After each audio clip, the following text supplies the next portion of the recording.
Hindi dapat ipakita sa mga employees ang sales data natin. Alam mo, ganun din ang thinking namin dati. Akala namin ang sales data is secret. Dahil pag malaman nila na malaki ang sales namin, baka akalain nila na malaki din ang kita namin. At ma-feel nila na agrabyado sila sa liit ng sahod nila.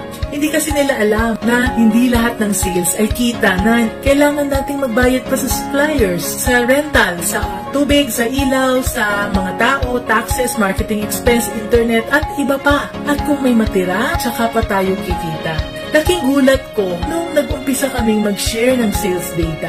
Naintindihan agad pala nito ng mga sales staff namin. Imbes na ma-discourage, lalo silang ginanahan sa pagbebenta.